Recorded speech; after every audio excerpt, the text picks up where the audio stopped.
Olá, sejam bem-vindos a mais um podcast e videocast da revista DEG. Essa semana a gente conversou com o Márcio Rodrigues, enólogo da Constitor e responsável, enólogo-chefe de um lindo projeto chamado Gran Reserva, que está ligado à sustentabilidade e à proteção de uma reserva natural espetacular. Além disso, a gente conversou bastante sobre o ícone Carmen de Pelmo e a mudança da interpretação da Carmener ao longo do tempo, a compreensão do que essa variedade podia dar e de quais os melhores vinhos que ela podia oferecer. E também batemos um papo longo analisando as últimas safras no Chile e como elas se comportaram. Espero que vocês aproveitem. Saúde!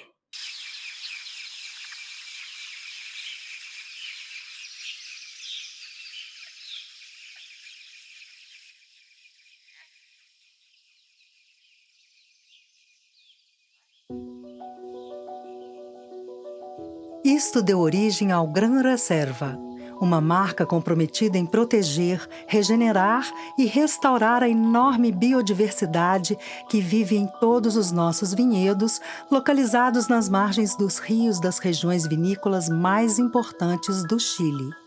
Com isto em mente, desenvolvemos o programa A Vida Prospera Aqui, que começou com o vinhedo Ocuker, localizado à margem sul do rio Rapel. Este vinhedo único está localizado a 14 quilômetros de distância do Oceano Pacífico. O rio Rapel provém de um dos principais lagos hidrográficos da região e do país. Está localizado no centro do Chile, uma das 5 únicas áreas do planeta com clima mediterrâneo, e foi declarado um dos 35 principais pontos de biodiversidade no mundo, o ICN 2013, por sua notória riqueza de recursos naturais. O vinhedo Ocuker constitui uma área de alto valor ecológico devido ao fato de abrigar uma série de espécies endêmicas, além de constituir a maior área contínua de floresta no Vale Central e nas montanhas costeiras.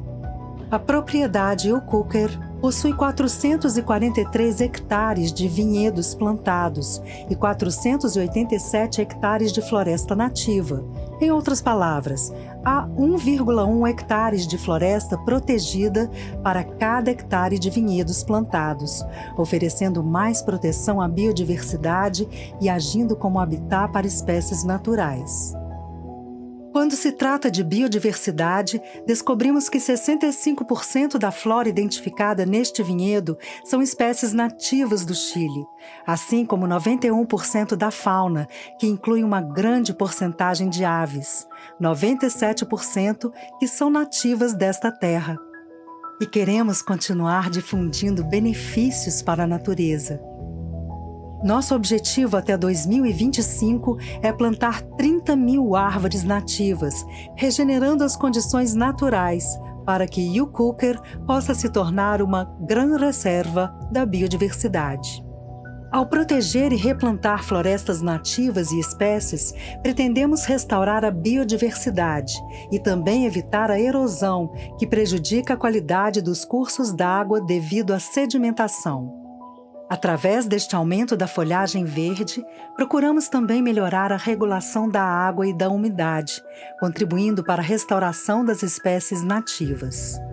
Múltiplas certificações atestam o compromisso de nossa empresa.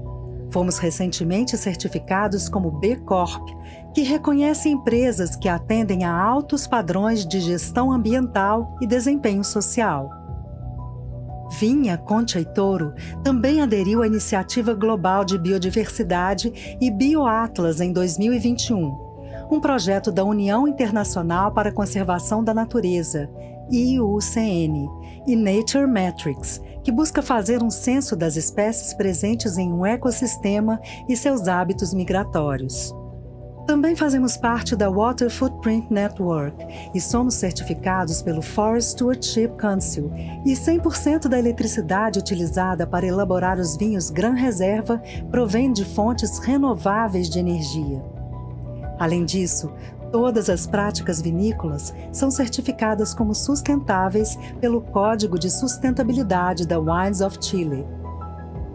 Na Concha e Toro, nossa pegada ecológica de água é 48% menor do que a média da indústria e reduzimos nossa pegada de carbono em 19% desde 2017, em um esforço para manter o aumento da temperatura global abaixo de 1,5 graus centígrados até 2050.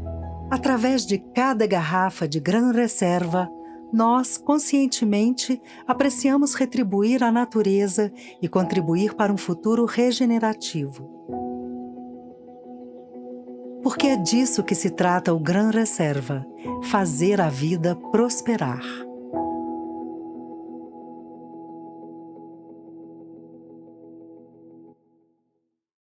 Bueno, gracias por aceptar la invitación para hablar hoy, Marcio, sobre su lindo proyecto Gran Reserva que vimos ayer el lanzamiento. Si pudiera contar un poco sobre su experiencia en Concha y Toro y después hablamos sobre el proyecto en sí, me gustaría muchísimo. Perfecto, ¿no? Muchas gracias porque nos pudimos juntar y poder hablar de esto. Ayer hablábamos con Mauricio, de hecho yo llegué el año 97 a Concha y Toro. Bueno, el 1 de enero del año 97, es decir, van a ser casi 25 años ya trabajando en Concha y Toro. Partí al principio trabajando con Enrique Tirado en Don Melchor hasta el 2001. Aprendí bastante con él, sobre todo lo de la precisión, de buscar en el viñedo.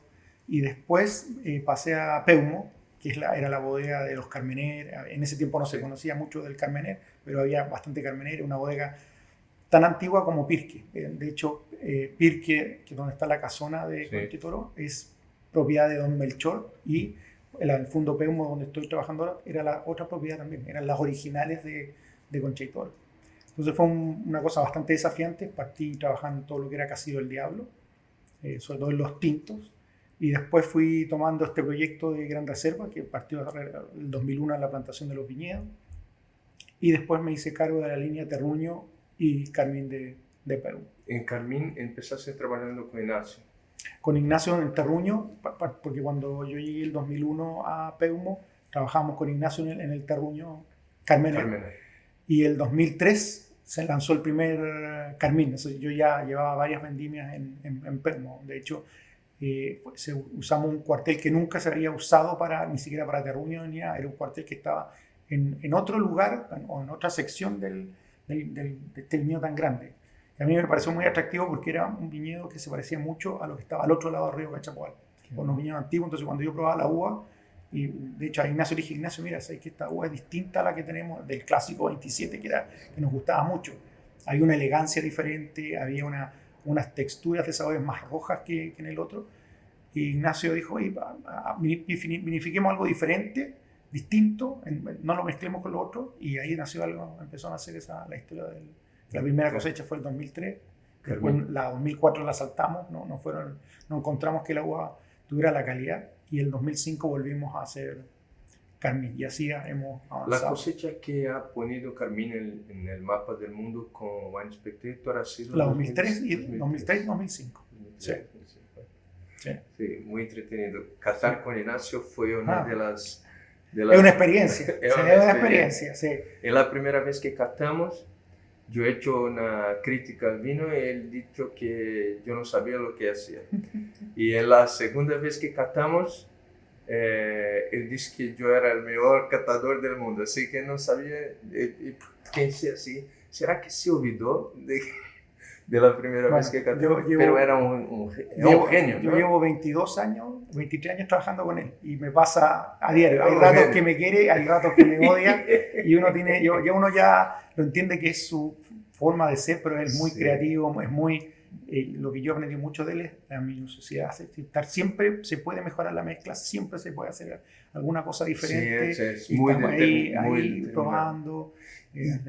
Pasé mucho tiempo recorriendo los viñedos también, porque el vino nace en el viñedo. Usted tuvieron Carmín lanzó una dirección para Carmener y obtuvo mucho suceso, y después tuvieron la coraje de cambiar la dirección y obtener aún más suceso para mí en términos de calidad. No es una cosa simple de hacer, ¿no?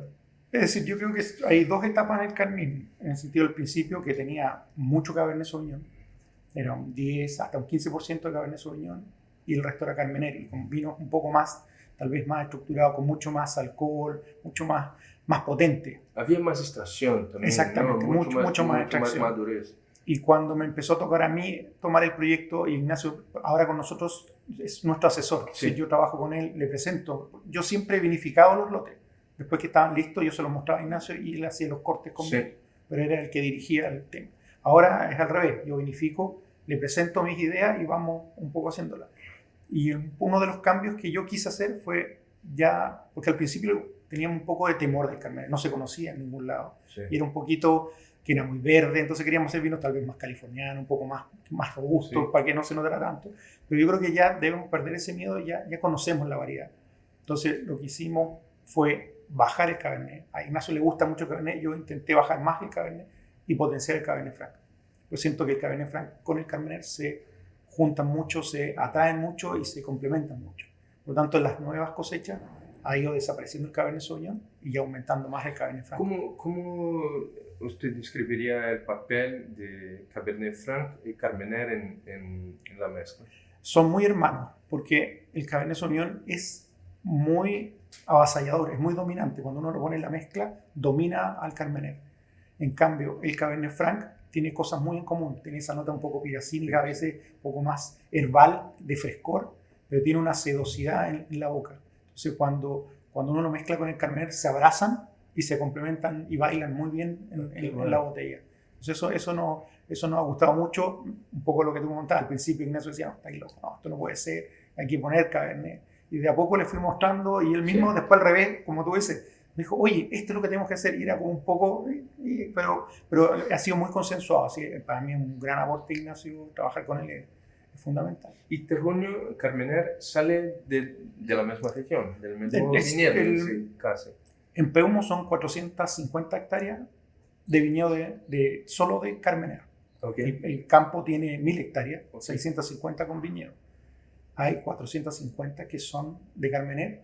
De esas 450 hay 100 hectáreas que son antiguas. Son pie franco, así no tienen patrón, son casi originales de los años 80 y 90 las plantaciones. Y Terruño siempre ha salido del cuartel 27, que está más cerca hacia la cordillera, y el cuartel 32, que es donde viene Carmín, siempre ha salido de ahí, es más hacia la costa. La gran diferencia entre los dos cuarteles es que tiene un poquito más de arcilla el cuartel 27 y el cuartel 32 tiene un poco más de arena, lo que hace que sea un poquito más, tal vez menos concentrado, pero más elegante y más sutil. Eso es pero siempre, desde que hemos hecho Terruño y Carmín, han venido de los mismos cuarteles. No, y siente la conexión entre los dos. No sé, las personas creo que pierden una oportunidad en Terruño de tener un gran Carmener a un precio muy justo. Eso es lo que yo siento. Yo siento que el enfoque es diferente del estilo que queremos hacer, porque Terruño es 100% Carmener. Queremos que sea así, cuando uno lo prueba, sienta Peumo, sienta lo que es el Carmener. De hecho, en Chile es como gente uno compara, cuando piensa en Carmener dice Terruño, porque tiene una línea muy definida. De hecho, bajamos la cantidad de madera solo a 9 meses en barricas más grandes, para que la expresión del Carmener sea lo más evidente.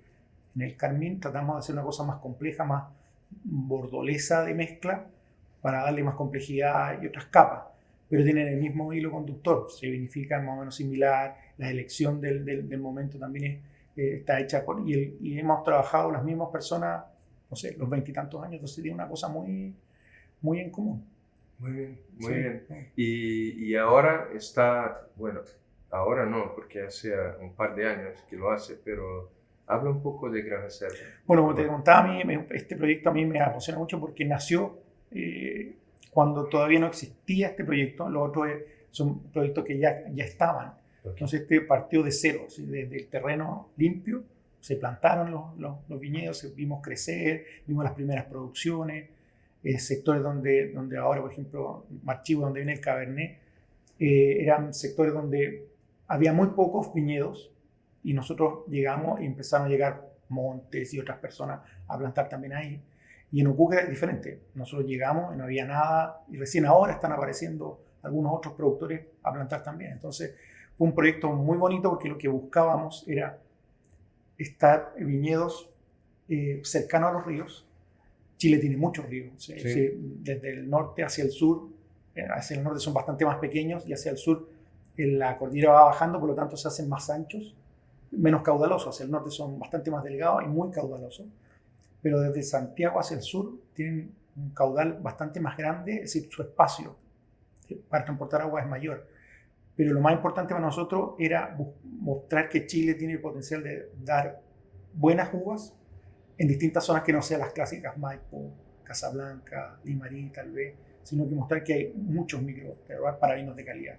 Y quisimos aprovechar las riberas porque en ellas se mueve el viento, no tan solo el agua, sino que el viento de la cordillera cuando nieva, ese viento baja frío y se mueve por ese cajón y refresca los viños que están en los lados. Un aire acondicionado. Exactamente. Y eso pasa con el Carmener, que es de Peumo, está al lado del río Cachapoal, con el Cabernet, con el río Tinguiririca.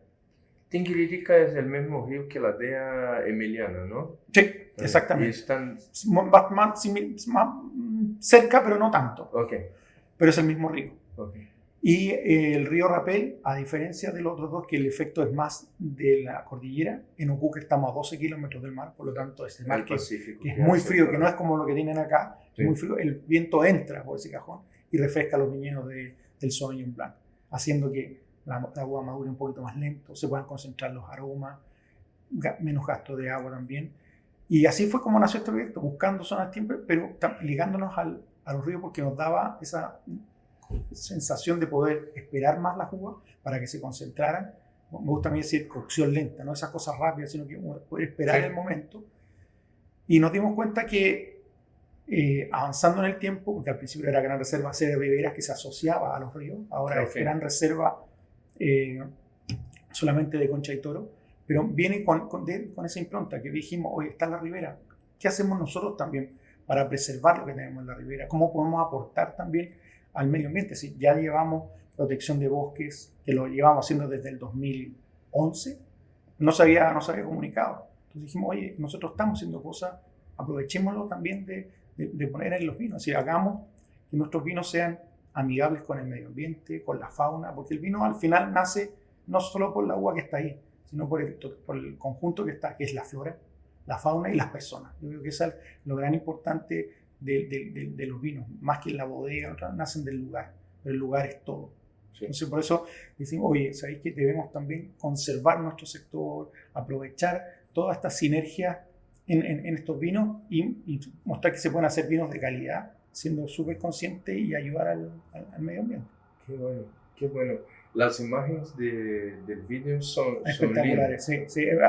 Nosotros siempre me preguntan, ¿son de verdad? Uno va y son efectivamente de verdad, no tienen filtro ni nada, de hecho se nota la ribera y lo hemos hablado, uno ve el ¿cómo se llama? Hay un mirador donde se grabaron gran parte de esas cosas y uno ve los cisnes, de los animalitos. Me acuerdo que cuando fuimos a hacer una presentación, en mi teléfono tengo ese zorrito que anda por ahí, hasta yo le saqué una foto porque empezamos a ver que empezaron a acercarse, a volver, eran sus terrenos, entonces empiezan a volver a aparecer los animalitos. No, es muy bonito, es muy real, ¿sí? Es muy así. ¿Y cuántas hectáreas tiene en ese? En eso son cerca de 350, casi 400 hectáreas de viñedo. De viñedo. Sí. Y hay un tanto más de reservas. Sí, exactamente. Es 1.1, es decir, 1,1 hectárea de bosque y 1 hectárea de viñedo. Es decir, está en esa variedad, hay más bosque que viñedo. ¿Y eso ha sido hecho por un tema legal o fue una decisión? No, por eso decía, nosotros llevamos, de hecho, Concha y Toro es la primera empresa no forestal que certifica los bosques nativos que tenemos en los viñedos, trabajando desde el 2011. Con eso ya, 2010, ya estábamos haciendo preservación. Yo lo recuerdo muy bien porque como yo estoy en Peumo, el primer bosque nativo fue el que está en Peumo. Lo que rodea estas 1.000 hectáreas, solo 600 están plantadas, el resto son cerros con bosque. Entonces siempre hemos tenido esa cosa de preservar un poco, pero no lo habíamos unido en algo coherente. Entonces dijimos, oye, estamos haciendo esto acá, esto allá, ¿por qué no lo ensamblamos y lo mostramos como una cosa que estamos haciendo hace tiempo? De hecho, el uso de la energía solar, prácticamente todas las bodegas tienen techos con paneles solares para aprovechar esa energía. Tratamos de gastar mucho menos en mi bodega y en las bodegas en general, gastar menos agua para la producción de vino. Entonces, hemos querido ir que Gran Reserva sea la punta de lanza de ir avanzando de una forma más sustentable producción de vinos de calidad, ir arrastrando a todo el resto del portafolio de Conchitoro en esa manera. Y bueno, una cosa que las personas muchas veces no saben es que el ecosistema, la flora, influencia mucho el vino. Por eso te decía, sí, el vino no es solo la uva que está ahí. Y uno puede decir, la fauna la fauna atrae los pájaros, los animalitos, traen semillas de otros lados, crecen flores que pueden ser un poco más aromáticas, menos aromáticas, que van influyendo en el vino. Por eso nosotros queremos crear en Gran Reserva vinos de lugar, vinos del sector, que no sea solamente ocupe el lugar físico, sino todo su entorno. La gente que trabaja también es muy fundamental. Ella es al final la que año a año va haciendo la poda, va haciendo los trabajos y va haciendo que el vino tenga una cierta identidad diferente a lo mejor a los productores que están al lado, siendo muy cercanos los terrenos, pero tenemos algo diferente que se ha ido cultivando.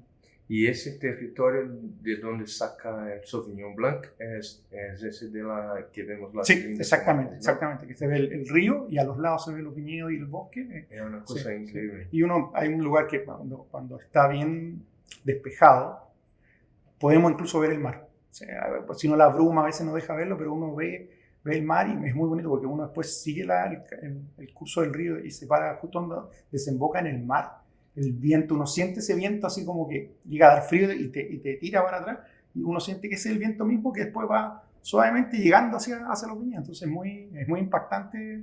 ¿Están a cerca de 15 kilómetros, 20 kilómetros? Sí, 12 kilómetros del mar. Sí. Es muy cerca. Pasa que no es línea recta, sí. pero así por los caminos no son tan rectos, se muere un poquito más, pero si fuera en línea recta son 12 kilómetros y es espectacular. Y uno siente eso en los vinos. Para mí fue... El Sauvignon Blanc ayer, una de las cosas que más la gente recordaba, esa sensación salina, de mar, esa cosa como fresca, no solo de los cítricos de la variedad, sino que también esa sensación un poco como de brisa de mar, muy, muy, muy rica. Y en la boca se siente ese frescor también. No un frescor que te ataque, sino que te hace salivar y que te genera ese umami, esa sensación rica de querer seguir tomando una copa y acompañarlo con algo. Me gustó muchísimo eso. Sí, tuvo muy buena recepción, sí, está muy, muy, muy bueno. Y después tenemos aquí en Brasil el Cabernet y el Carmener. Y el Carmener, exactamente. Esas tres son las que ya están llegando, pero hace poco que ya partimos están aterrizando con el nuevo formato y con esta campaña, así que pronto ya debería estar mucho más masificado el poder encontrarlo fácilmente. Okay, y ¿podría hablar un poco de los perfiles de Carmener y de Carmener? En el Carmener, que también viene del mismo, que lo como hablamos de terruño, viene de los mismos viñedos, de estas hectáreas grandes, lo que sí hacemos es que sacamos las uvas del sector que están más cerca del río. Okay. Y la gran diferencia con lo otro es que aquí aparece un poquito más de piedra. A diferencia del otro lado que no tiene piedra, aquí hay más piedra, un poco más fresco, lo que hace que el vino sea un poquito más tenso, tenga un poquito más de frescor, aparezca un poquito más las especias, la pimienta, que ayer se sentía la pimienta blanca muy atractiva con notas de fruta negra, muy, muy, muy, muy, muy atractivo. Y la gran característica del Carmener para mí es que tiene esa sedosidad, esa cremosidad en boca que seduce mucho, que se hace una sensación como de un vino un poco más dulce. En realidad son los taninos muy suaves y dulces que te envuelven en la boca, que se hace que uno puede acompañar o tomar solo, es muy, muy agradable. Es un poco de la característica de la variedad, pero me encantó un poco la fruta negra como un mirtillo que tiene, pero con frescor. Exactamente. No nada sobremaduro, un vino de beber. Ese es un poco lo que queremos, que sea un vino que no esté dominado por la madera, sino que sea la fruta. Nuevamente, sin un poco el hilo conductor de lo que queremos en los Carmener de Peumo, es que estamos muy orgullosos de la fruta que tenemos ahí, entonces queremos mostrarla. Hay años que se van a ser un poquito más especiados, un poquito menos. El que probamos era 2020, que fue un año un poquito más cálido, por lo tanto hay más fruta, un poquito menos de especie, pero igual está presente.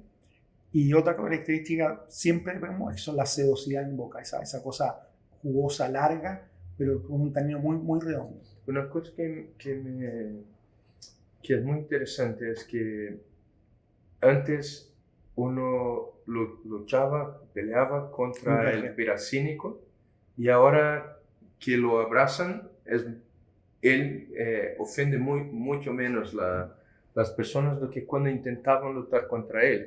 ¿Cómo se da eso? Es lo que yo trataba como de contar. Nosotros yo creo que teníamos un poco de no conocer la variedad, un poco de ver los vinos en otros lados que eran más negros, más rojos, no tenían esas sensaciones verdes. Entonces tratábamos de ocultarla, poniendo mucho más Cabernet Sauvignon, que hace bajar la intensidad del verde en un Carmener, poniéndole mucha madera, sobreextrayéndolo, vinos mucho. Entonces ahora lo que dijimos, oye, la variedad no es así. La variedad es que van a haber años un poquito más especiales y otros un poquito menos. Y otra cosa que ha pasado es que desde los orígenes ahora han disminuido las hectáreas de Carmener en distintas partes. Se está yendo a lugares específicos. Yo veo, por ejemplo, Rapel es un privilegiado para el Carmener. Estamos hablando de Peumo, Pichidegua, Apalta. Yo creo que ese triángulo está el 90% de los mejores Carmener de Chile. Hay algo también en Aconcagua, hay otros sectores, pero yo creo que ese triángulo reúne la mayor cantidad por el tipo de suelo y tienen diferentes características. Unos son más concentrados, un poco más elegantes, son distintos, pero tienen una pequeña impronta. Y eso también ha servido a que el vino sea mucho más homogéneo en el sentido de que ya no están esos verdes que se disparan o esos sobre maduro y sobre madera, sino que aprendimos que el Carmener es una variedad súper acusete, como dice Isabel Isasti, porque si está en un mal lugar, te muestra que no es la zona para el Carmener y hace que el vino sea tánico, que tenga mucho verde. En cambio, cuando está en un buen lugar, va a dar la identidad que la persona quiera darle, pero va a ser un poco más fresco, tal vez un poquito más dulce, pero va a tener ese sello del Carmener, que ahora ya no tenemos tanta vergüenza de poder mostrarle. Yo creo que eso ha sido el buscar sectores adecuados para el Carmener y perderle un poquito y decir, oye, ya aprendimos del Carmener, este es nuestro Carmener y así es como nos gusta. Y hemos sentido, por ejemplo, en Chile y acá, les gusta mucho el Carmener. Sí. Y yo siempre digo que en Chile a nosotros nos corren las penas Carmener porque siempre hemos tenido Carmener, lo pensábamos que era Merlot, pero en realidad lo que tomábamos era Carmener. Una gran historia, ¿no? Sí. Y después Cabernet. El Cabernet Sauvignon viene de Machihue, que es, esto está más al sur de Peumo, está más cerca de Santa Cruz. Esto es muy bonito porque este viñedo está inserto en la cordillera de la costa. Chile tiene la cordillera de los Andes y luego tiene una cordillera de la costa y al mar. Y la gran característica de la cordillera de la costa es que sus suelos son con mucha arcilla roja, como los de la cancha de tenis. Y debajo tiene cuarzo y granito, por lo tanto un suelo bastante, uno diría, hoy tiene arcilla, va a ser retenedor de humedad, y no, abajo tiene cuarzo y granito, por lo tanto no retiene mucho, pero esa arcilla le da esa concentración, ese poder y esa nota bastante más de frutas rojas en presencia en el vino, y hace que sea un vino concentrado, potente, y nuevamente manteniendo el estilo de Gran Reserva, es que muestre mucho la fruta, la madera esté solo como un acompañamiento, y sea un vino bastante honesto, muy diferente al Juan Maipo. Uno lo prueba y se da cuenta que... Y esa era la idea, no queríamos hacer un vino igual de otro, sino que queríamos mostrar que Machihue, en el sentido Rapel, Costa, es diferente y da vinos con una personalidad distinta. Y el desafío de elaboración es bastante distinto también, ¿no? Porque hay un tanino mucho más robusto, por lo tanto hay que hacer vinificaciones bastante menos extractivas, bastante más suaves, sutiles. También la madera hay que tratarla con cuidado, porque lo que queremos es que esa fruta roja se mantenga, pero nuevamente la gentileza en boca. Todos estos vinos tienen un hilo conductor en la boca, se dejan beber, son bebibles, sin ser atorantes o que a uno lo... Me encantó lo que captamos ayer, el 2020. El Cabernet fue un gran vino para mí. Sí, muy atractivo, diferente. Sí, una personalidad exactamente. distinta. Y fue muy bueno ver el Cabernet se expresando de esa manera, como dice, un vino más bebible. Exactamente. Y para hoy puede guardarse, pero también se puede beber ahora. Sí, exactamente. Muy bueno, sí. Muy bueno. Y podría hablar un poco sobre las cosechas que hablábamos antes. Lo que hemos probado obviamente fue 2020 y el Sauvignon Blanc fue 2021.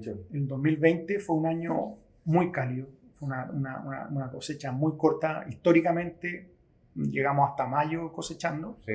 En el caso de los Carmener, el año 2020 se terminó la cosecha el 18 de abril, es decir, un mes y algo antes, porque veníamos con muchas temperaturas desde enero, febrero, y se potenciaron en marzo, con mucha temperatura. Por lo tanto, hubo que cosechar antes. También hay un cierto efecto de la pandemia. Estábamos en plena pandemia, no sabíamos si podíamos seguir trabajando, estábamos muy preocupados también de la gente, decíamos, ¿qué sacamos con hacerlos venir? Si podemos decir, porque el vino necesitamos gente que nos ayude a hacer las cosas. Entonces dijimos, ya viene un año más cálido, aprovechemos también de sacarlo antes, aprovechemos que también la gente se pueda ir también más temprano y pueda hacer su cuarentena o estar a resguardo, porque en ese tiempo la gente igual entraba con temor estaba compartiendo la pandemia. Pero el año fue más cálido. Y creo que fue un año distinto, pero fue muy atractivo. Nos teníamos al principio un poco de temor, dijimos, se va a ser muy agradable. Pero como cosechamos tan temprano, pudimos mantener ese frescor, que es un poco la tónica de los vinos de gran reserva. El 2021, que es el Sauvignon Blanc que probamos, es un año muy atractivo. Es muy parecido al 2018, que fue un año, el 2018 muy fresco, una cosecha extraordinaria, muy rica. Siento que la 21, a diferencia de la 18, el calor se produjo un poquito más hacia marzo,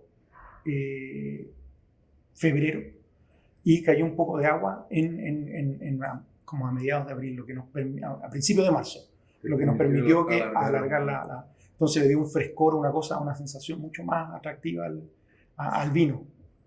Son muy atractivos, con mucho frescor, mucha concentración. Y eso se ve en el Sauvignon Blanc, que es un vino muy fresco, atractivo, una explosión de fruta. ¿Cómo fue el 22? El año 22 para mí es un año que está entre el año 20 y el año 19. Es decir, no fue tan cálido como el año 20, pero tampoco fue tan fresco como el 19. Está un poquito más intermedio hacia el 19. Es decir, fue un año que cosechamos más o menos normalmente, pero hubo una concentración en abril de la cosecha, porque entre marzo y abril las temperaturas se elevaron, lo que hizo que se concentrara prácticamente todas las uvas en ese periodo, que fue atractivo porque pudimos sacar las uvas antes y no tuvimos alcoholes tan altos y se siente un vino más equilibrado, bastante más fresco, y hay concentración, eso es lo muy bonito. 2016 ha sido una cosecha que me marcó muchísimo. 2016.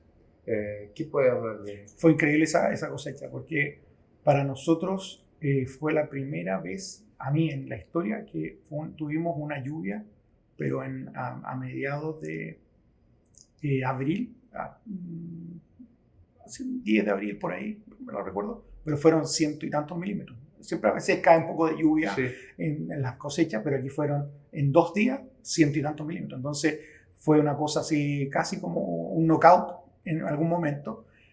Y al principio, cuando hicimos los vinos, sentíamos, oye, ¿sabes que no se ven bien? Pero con el tiempo nos dimos cuenta que las uvas que sobrevivieron se comportaron muy bien, y en especial en el Carmener. Yo siento que en los Carmener y en Gran Reserva en ese momento han sido tal vez los mejores puntajes que ha tenido los Carmener de ahí, porque los vinos, y eso es algo que después yo recuerdo cuando veíamos con Ignacio, que cuando esperábamos los Carmener en mayo y caía un poco de agua, nosotros veíamos que a los 2-3 días la uva evolucionaba mucho más rápido y diferente que cuando teníamos que esperar si no había cosecha. ¿Se entiende? Porque se generaba una especie de calor y una humedad diferente que hacía que la uva evolucionara diferente. Entonces después yo en ese tiempo dije, en realidad esto fue agresivamente más, pero tuvo el mismo efecto, que generó esa sensación de una madurez diferente, mucho, que hace que los vinos sean mucho más amables. Creo que los taninos como que se amansan con esta agua y hace que sean mucho más gentiles y vinos con una personalidad distinta. Increíble. Y muchas de las viñas hicieron grandes cambios en su camino en 2016. Exactamente, ¿no? Exactamente. Es decir, nos dimos cuenta de que hay que saber reaccionar, porque fue una cosa muy así, y estar preparado para eso. Entonces, hacer trabajos, tal vez los volúmenes a cosechar sean menores, porque la uva también madura antes, se puede trabajar, hacer mejores trabajos culturales en los viñedos, sacar más hojas, para que haya mejor ventilación, y naturalmente el viñedo se vaya secando solo después de alguna lluvia. Así que, y una cosecha desafiadora como 16 o... la misma 20 fue muy... Ellas enseñan cosas que uno va a utilizar después en otros. Por eso digo, después uno recuerda y dice, oye, pero esto fue así. Entonces, por ejemplo, cuando fue el 2021 y también nos cayó una lluvia y ya dijimos, ya pasamos el 16, no, ya entendimos lo que tenemos que hacer, no tenemos que tal vez tomar actitudes precipitadas ni nada, sino que hay que ir con calma, claramente lo que tenemos que hacer, sin correr, pero con una dirección bastante más segura. Y lo otro también que ha sido, que ya hace bastante tiempo se está implementando muchas automatizaciones en la bodega, por lo tanto tenemos muchos procesos que se van haciendo en forma automática y en forma justo precisa en los momentos. A veces cuando se necesita gente, no hay mucha gente, la pandemia quita gente, cuesta encontrar. Entonces estos trabajos se siguen haciendo y yo creo que sea una fortaleza ha sido automatizando también los procesos. ¿Podría hablar un poco del tema de las certificaciones que tienen con Gran Reserva? Es el tema de B Corporate o empresa B aquí en Brasil. Sí, es decir, B Corp esto fue hace 2 años ya que se implementó. Eso viene, es un proceso que no es que uno diga ya me quiero certificar, sino uno tiene que postular y tiene que llenar ciertos requisitos, porque esta certificación es fundamental en el sentido que es de conciencia ambiental, pero también social con los trabajadores. Es decir, involucra no solamente que nos preocupemos del medio ambiente, sino que también de la gente y de la comunidad que está ahí. Entonces fue algo muy, muy bonito poder certificarnos y que sea Gran Reserva la primera que tiene puesto el logo. De hecho, yo soy compañero de la persona en Chile que es uno de los embajadores de Vigor y me acuerdo que le pongo, y yo creo que Gran Reserva sea la primera botella de Conchitoro que traiga esto, y lo logramos. Y ha sido muy, muy atractivo. La otra ha sido la del footprint, de la huella de agua y de carbono. Hemos ido avanzando en el uso de menos agua. De hecho, los viñedos, si uno los analiza con respecto a otras plantaciones, son los que menos agua necesitan. Pero a la vez, todos nuestros riegos son tecnificados, por lo tanto, todos estamos usando menos agua de la que deberíamos. Son todos riegos por goteo, tecnificados. Entonces, hemos ido avanzando en ese sentido. Y hay mucho consumo de agua también en la bodega, ¿no? Sí, el principal consumo de agua, si uno lo analiza globalmente, prácticamente el 90% es en el viñedo. Okay. El proceso de envasado y en bodega hay un consumo que nosotros hemos ido disminuyendo año a año. De hecho, estamos cerca de un 40% menos de lo que usa el promedio de la industria en nuestros procesos. Es decir, se han hecho inversiones y yo creo que lo principal, tal vez más que inversiones para bajar el consumo o gasto de agua cuando se hacen los procesos, es educar a la gente que trabaja con nosotros. Okay. Creo que eso es fundamental. Si la gente, ellos mismos toman la conciencia de que en vez de barrer, es mejor tirar agua y con eso corremos las cosas, a tener que limpiar y hacer esos procesos, ha sido fundamental que la gente lo internalice y lo entienda de que esa es la manera de ellos de aportar en esto, y ha sido fundamental. Qué bueno. Sí. Qué bueno. Marcio, muchas gracias por su atención, no, gracias por tu paciencia, el conocimiento que compartió con nosotros y espero verte pronto. Yo también, muchas gracias. Muchas gracias.